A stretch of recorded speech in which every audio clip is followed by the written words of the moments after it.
अस्सलाम वालेकुम my to viewers, कैसे हैं आप सब। उम्मीद करती हूँ आप सब ठीक ठाक होंगे और खैरियत से होंगे।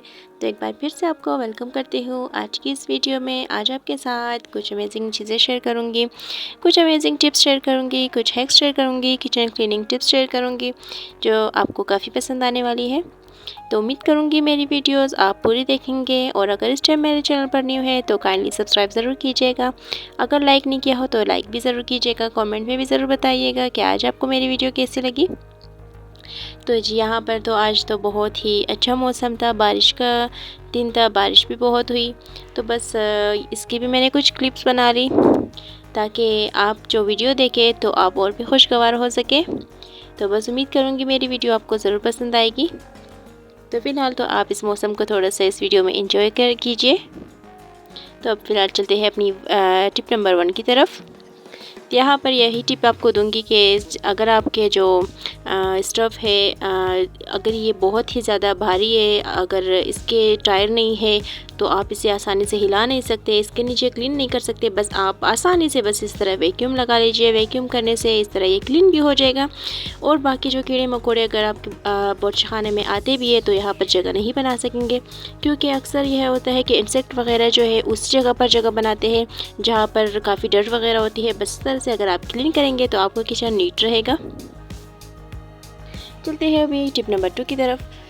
तो यहाँ पर टिप नंबर 2 भी यही है, बस आपने जो कोई भी सब्ज़ी वगैरह जैसे कि पुदीना हो गया या कोरिएंडर हो गया, आपने अगर इसे सेव करना हो बस इसी तरह से आप सेव कीजिए। वॉश करने के बाद जब ड्राई हो जाए बस आप इस तरह टिश्यू में लपेट दीजिए। और अगर आप इसे अलग अलग सेक्शन बनाकर रखेंगे तो और भी अच्छा है, इस तरह फिर आपको लेने में भी आसानी होगी। बस अगर एक ही जगह आप रखेंगे तो थोड़ी सी आपको मुश्किल पेश आएगी इसे लेने में। बस यहाँ पर मैं भी इस तरह से हमेशा सेक्शन बनाकर ही रखती हूँ ताकि मुझे भी लेने में भी आसानी हो। बस जो भी मुझे चाहिए होगा, जितना भी चाहिए होगा मैं उतना ही उठा लूँगी यहाँ से। बस अब ये बना दिए मैंने सेक्शन। अब मैं इसे किसी कंटेनर में शिफ्ट करके फ्रिज में रख दूँगी।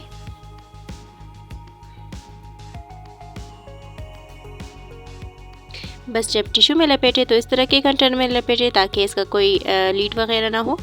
तो टिप नंबर 3 है हमारी।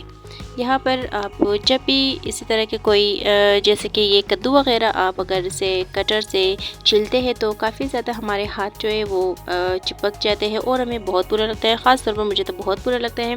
बस यहाँ पर आपने क्या करना है, कोई भी ग्लव्स हो आप अपने हाथ पर चढ़ा लीजिए, या पर अगर आपके पास ग्लव्स नहीं है कोई भी प्लास्टिक या पॉलीबैग भी आप इसी तरह से अपने हाथों को कवर करके इसे छील सकते हैं। तो इस तरह से क्या होगा कि आपके जो हाथ है वो बिल्कुल भी ख़राब नहीं होंगे और आपको फिर बार बार हाथ धोने की ज़रूरत भी नहीं होगी, क्योंकि आपके हाथ एकदम नीट रहेंगे। बस यहाँ पर इसी तरह मैंने सारे इस तरह से छील लिए हैं और अब मैं इसे ग्लव्स को निकालूंगी। ग्लव्स को निकालने के बाद मेरे हाथ एकदम से साफ़ रहेंगे। तो अब चलते हैं अपने टिप नंबर 4 की तरफ। अक्सर आपने देखा होगा कि कुछ लोग जो है मिनटों में कहते हैं कि हम लहसुन अदरक छील सकते हैं। बस एक और ट्रिक आपको यहाँ पर बताऊंगी। बस सेकंडों में अगर आपने लहसुन अदरक को इस तरह छील लेना है, बस आपने क्या करना है, अपने लहसुन को ख़ास तौर पर लहसुन को ही आपने फ्रिज में रख देना है। इस तरह से लहसुन जो है काफ़ी ज़्यादा नमदार हो जाएगा और आसानी से आप इसे फिर छील भी सकेंगे। तो बस देखिए मैं कैसे कुछ सेकंड्स में ही मैं कितने ज़्यादा लहसुन छील लूँगी। ना किसी बोतल में डालने की ज़रूरत है, ना कोई और ट्रिक करने की ज़रूरत है। बस देखिए कितनी आसानी से मैंने छील ली है जितने लहसुन।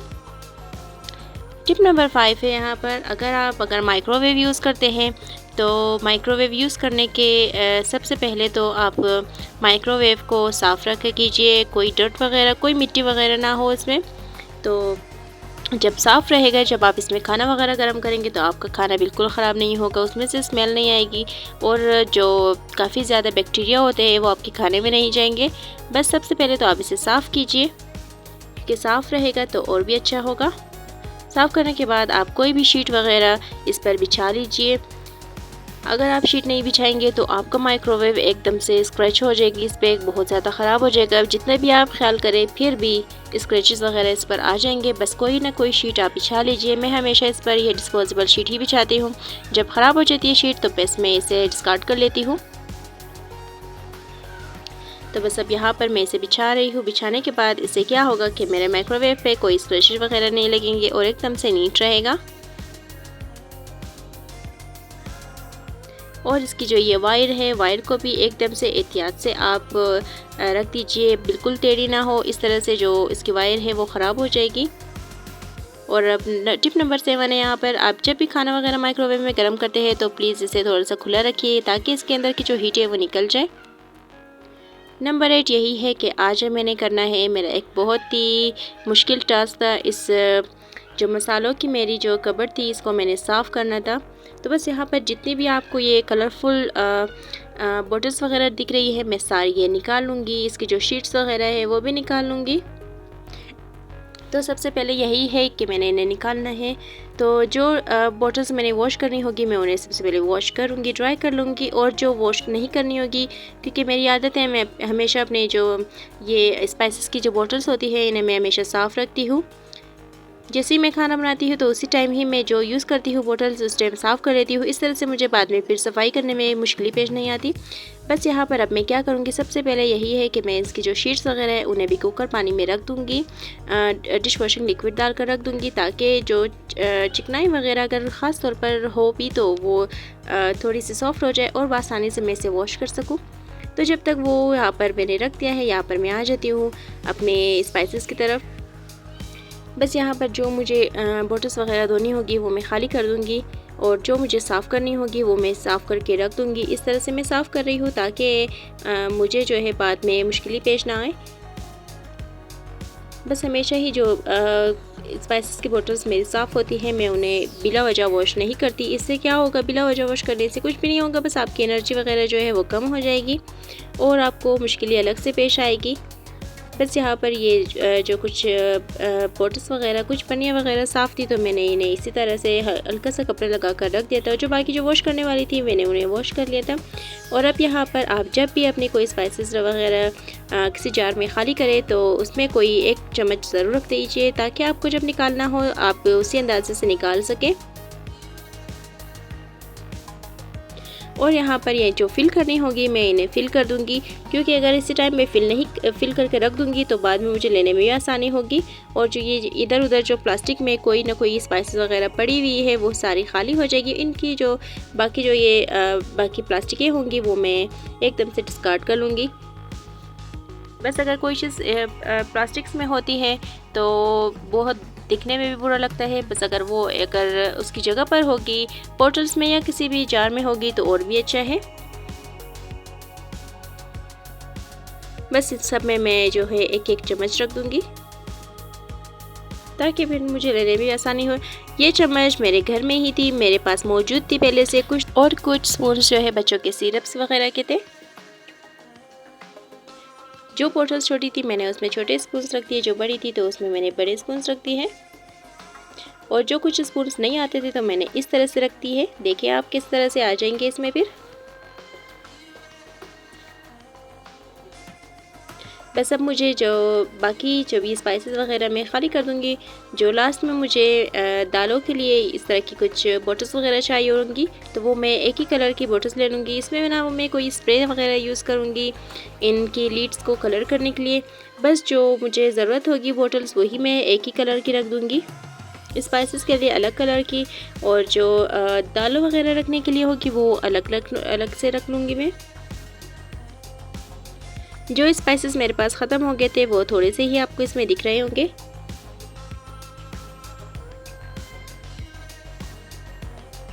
तो बस यहाँ पर अब जो भी चीज़ें मेरी स्पाइसेस वगैरह प्लास्टिक में थे वो सारी मैंने इस जार में खाली कर दिए, ताकि फिर प्लास्टिक को रखने के लिए भी मुझे जगह चाहिए होगी कि मैं इसे कहाँ रखूँ। बेहतर यही है कि मैं उसी जार में ही खाली कर दूँ, एक ही जगह पर फिर पड़ी रहे। तो यहाँ पर बिल्कुल लो बजट मैंने अपने स्पाइसेस की जो बॉटल्स थी, स्पाइसेस वाली कबर्ड थी, मैंने वो ऑर्गेनाइज़ करके रखी है। लास्ट में आप देखेंगे कि कितने अच्छे से दिख रही है और कितने अच्छे से ऑर्गेनाइज रही है। और अब एक टिप ये आपको दूंगी कि जब भी आप कोई भी जार वगैरह या कोई भी स्पाइसेस वगैरह जार में डालें तो उसका जो नेम है स्पाइसेस का वो लिख कर रखिए। इस तरह से फिर आपको लेने में बहुत आसानी होगी। ऐसा नहीं है कि आप उसे लेंगे फिर खोलेंगे फिर देखेंगे कि कौन से स्पाइसेस है इसमें। तो बस इस तरह फिर आपको लेने में भी आसानी होगी और बहुत ईजी होगा आपके लिए। बस यहाँ पर जो ट्रांसपेरेंट जार है वह उस पर तो मैं ज़्यादातर नहीं लिखूँगी, बस जो ज़रूरी है उसी पे लिखूँगी, जिनके जो स्पाइसेस वगैरह हैं उनके नेम लिखूँगी।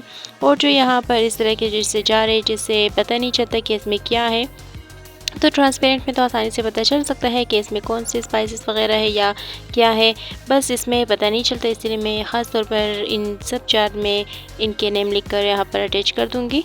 बस कोई भी मैंने यहाँ से स्टेशनरी से कुछ भी मैंने यहाँ पर बाय नहीं किया इन्हें ऑर्गेनाइज़ करने के लिए, इनका नेम लिखने के लिए। बस यहाँ पर मेरे पास घर में ही ग्लू मौजूद था, मैंने ग्लू की मदद से इस तरह से ये वाइट पेपर ले लिया है। वाइट पेपर भी मैंने यहाँ पर कॉपी से लिया है, बस यहाँ पर मैंने लिख कर फिर से ग्लू से चिपका लिया है।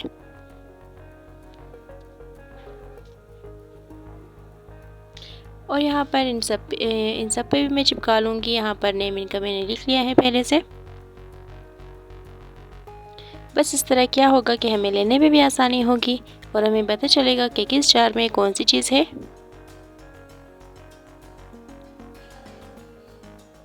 और ये जो बाकी जार है ये सारे एक दूसरे के साथ मिक्स भी नहीं होंगे, बस जौन सा जार जिस स्पाइसेस का होगा वो स्पाइसेस उसी में वापस अगर हम खाली करना चाहें तो खाली कर सकते हैं। इस तरह से जार्स वगैरह जो है मिक्स भी नहीं होंगे।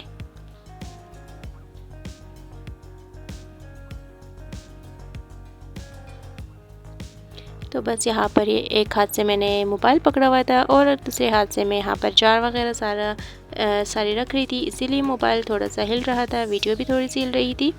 बस अब यहाँ पर जो सबसे ज़्यादा मेन चीज़ मेरे पास है ये मेरा ऑर्गेनाइज़र है, जिसमें सारे सबसे ज़्यादा मेरे लिए यही बहुत ज़्यादा इजी था। बस इसी में से मैं अपने जो भी स्पाइस वगैरह लेने होते हैं उसमें से निकाल लेती हूँ। और फिर यहाँ पर जो आपको अगर कोई जार वगैरह के स्टिकर आपसे नहीं उतरता, बस आप थोड़ी देर के लिए ज़्यादा देर आपको रखने की ज़रूरत नहीं, बस थोड़ा उसमें गर्म पानी डालकर आपने उसका लिड लगा कर रख देना है उसे। फिर आप देखेंगे कि 2 मिनटों के अंदर अंदर इसका जो स्टिकर है ख़ुद ब खुद ये उतर जाएगा। टिप नंबर 17 है हमारे यहाँ पर। तो अब आती है हमारी दालों की बारी। तो अब यहाँ पर जितनी भी सारी दालें हैं मैं इन सबको इन प्लास्टिक से निकाल कर सारे जार में शिफ्ट कर लूँगी। तो यहाँ पर सेम एक जैसे ही मैंने जार यहाँ पर लिए हुए हैं। तो बस अब जो दाल जो काफ़ी सील थी वो सबसे पहले मैं डाल दूँगी, बाद में जो दाल खुली हुई थी वो मैं ऊपर डाल दूँगी इसके, ताकि वो आसानी से मैं यूज़ कर सकूँ। तो यहाँ पर बहुत अरसे से मैं सोच रही थी कि इन सारी जो जितनी भी दालें इन प्लास्टिक्स वगैरह में है ये सारी मैं खाली कर दूँ जार में। इससे क्या होगा कि जो प्लास्टिक में दालें वगैरह हमारी होती है वो थोड़ी सी जल्दी ख़राब हो जाती है, और जो इन जार्स वगैरह में होती है वो देर तक चलती है, जल्दी ख़राब भी नहीं होती। तो बस यहाँ पर मैं सारी जो जितनी भी दालें हैं सारे खाली कर दूँगी मैं इन जार्स वगैरह में। तो यहाँ पर आपने देखा मेरे पास ये जो जैम की बोतल्स वगैरह थी सारी मेरे पास घर में ही मौजूद थी। कोई भी बोतल मैंने बाहर से बाय नहीं की, बस जितनी जैम्स वगैरह की थी, जितनी अचार वगैरह की थी, या जो भी बाहर से हम इन बोतल्स में कोई चीज़ वगैरह लाए थे, तो मैंने इन बोतल्स वगैरह को डिस्कार्ड करना नहीं चाहा, मैंने इन्हें वॉश कर कर रख दिया था। बस अब ये मेरे बहुत काम आ रही है। ख़ास तौर पर अगर बोटल्स वगैरह ट्रांसपेरेंट हो तो वो भी बहुत ही ज़्यादा हमारे काम आती है, क्योंकि जो भी चीज़ हमें उसमें रखनी होती है वो हमें बाहर से दिखती है कि इस चीज़ में क्या है। तब आप देखिए ये कबर्ड पहले किस तरह था और अब ऑर्गेनाइज होकर किस तरह लग रहा है। तो उम्मीद करूँगी ये टिप आपको लाजमी पसंद आएगी। आप इस तरह अपनी स्पाइसेस कबर्ड्स को इस तरह ऑर्गेनाइज कर रखें।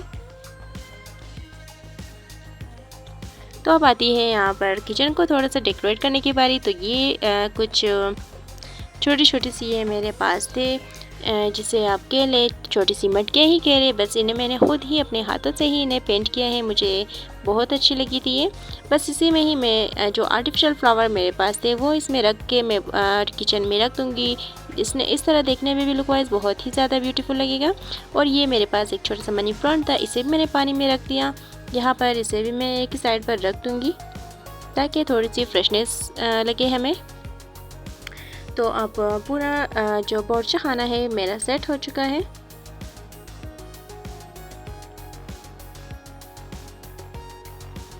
देखिए देखने में भी बहुत ही नीट और क्लीन दिख रहा है। तो उम्मीद करूँगी मेरी ये वीडियो आपको ज़रूर पसंद आएगी। तो अगर पसंद आए तो लाइक ज़रूर कीजिएगा।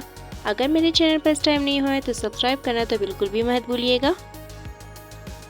तो आप भी इस तरह अपने किचन को ऑर्गेनाइज करके रखें, डेकोरेट करके रखें, नीट रखें, क्लीन रखें। अगर नीट और क्लीन रहेगा किचन, ख़ास तौर पर गर्मियों में, तो ज़्यादा इंसेक्ट वगैरह आने का डर भी नहीं होगा आपको। तो चलिए जी नेक्स्ट वीडियो के लिए वेट कीजिएगा। तब तक आप सब अपना बहुत सारा ख्याल रखिएगा। अल्लाह हाफिज़।